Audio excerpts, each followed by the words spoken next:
Welcome to another episode of NBA 2K20 roster edits with Remember the Great Sports. Today we're going to be going over the Milwaukee Bucks, the all-time Bucks. Now, as I mentioned in previous videos, these are just my recommendations for roster edits. You don't have to listen to what I have to say. You may disagree with some of the choices that I make. That is the beauty of NBA 2K20. You can make the rosters to your liking. These are just simply my recommendations. And, be sure to look below in the description. If one of your favorite players isn't on this roster, he might be in the honorable mentions. So, let's just jump right into this. Overall, I feel the Bucks have a superior, or NBA 2K20 did a superior job with the Bucks. I only have 2 subtractions and additions to this roster. And one of them is a Hall of Famer, and the other one is kind of that borderline could be a Hall of Famer. So, we're going to just jump right into this, and let me introduce to you the stock lineup. At center, who else? Kareem Abdul-Jabbar or Lou Alcindor. At the starting point guard, Oscar Robertson. I don't think anybody can disagree with this. In NBA 2K18, I believe he may not have been a starter. I can't remember, but how can you not have the Greek Freak in the starting lineup now? It'd be unheard of not to. Shooting guard, newly elected Hall of Famer, Sidney Moncrief, who can also play the point. This is a new addition to the NBA 2K20 roster, Marques Johnson, who had a very, very good career out of UCLA. But as you can see, when he came to the Bucks, averaged over 20 a game for a few seasons there. Spent a very good majority of his career there, so he definitely makes the roster.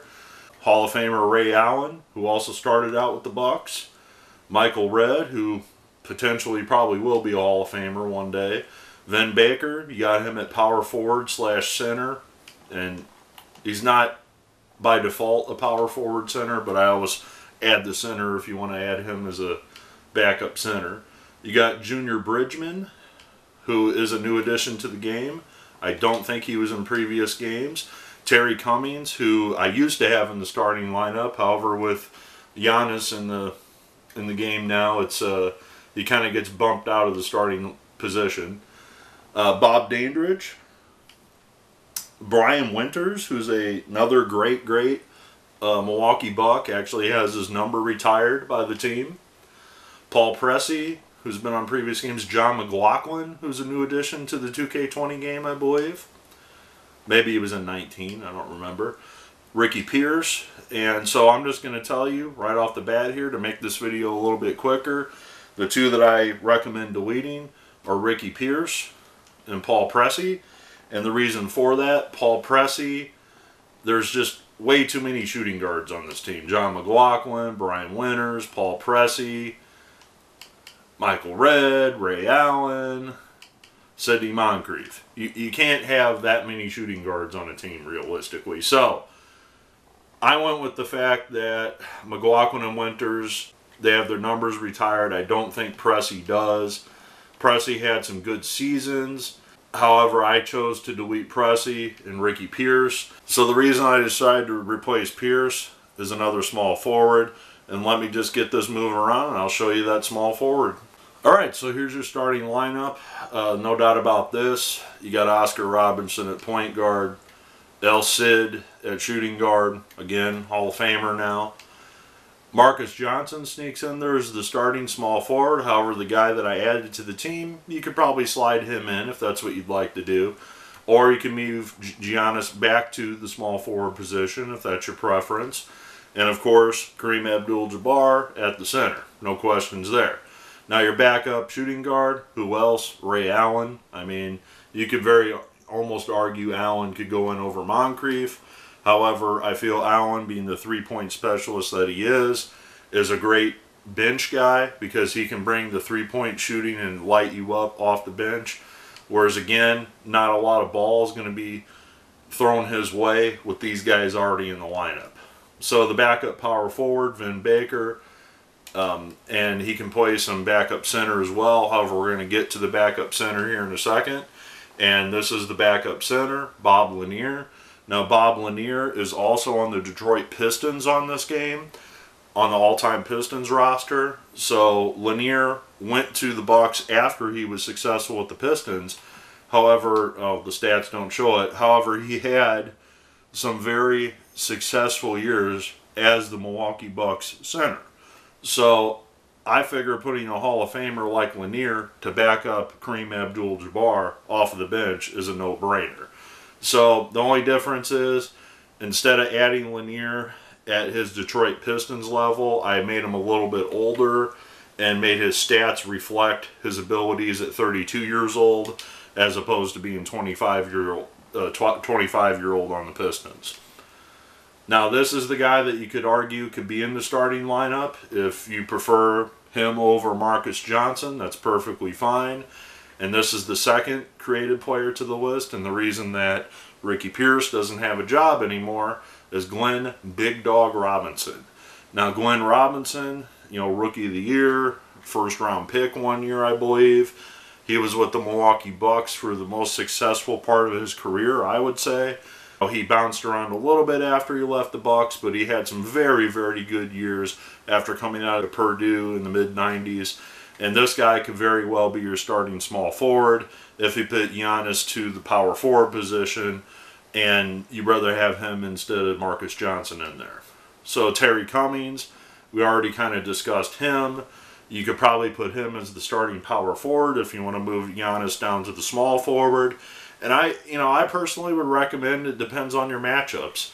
I mean, if you feel that Terry Cummings would match up better against the likes of somebody like Kevin McHale, I would probably go with Terry Cummings over Giannis versus Kevin McHale or something like that, and let Giannis handle Larry Bird. Just my personal opinion, but we shall see.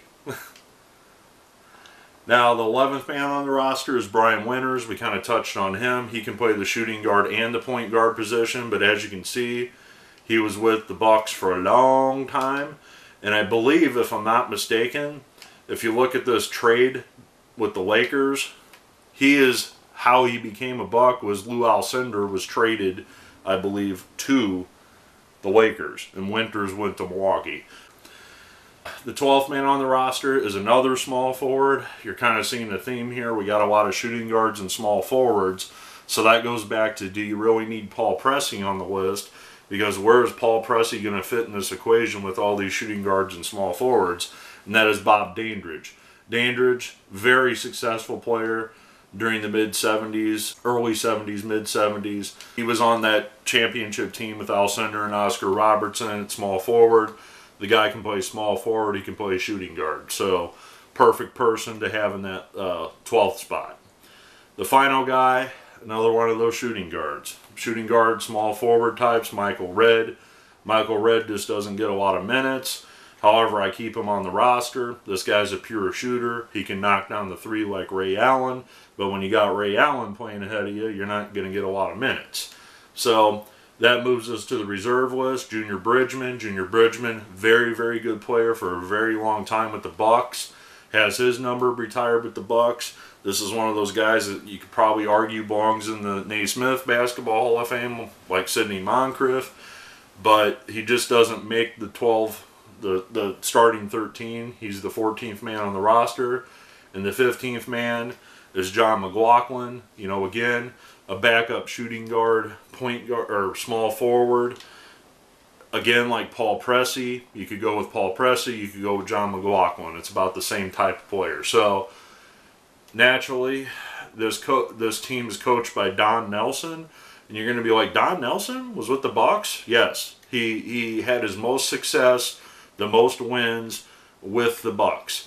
Now, some of them might be like, well, what about the guy that brought him the championship? Well, that's Larry Costello. I decided to make him the backup coach. So if you would rather have Larry Costello lead the team, you can do that. Or you can have Don Nelson be the assistant.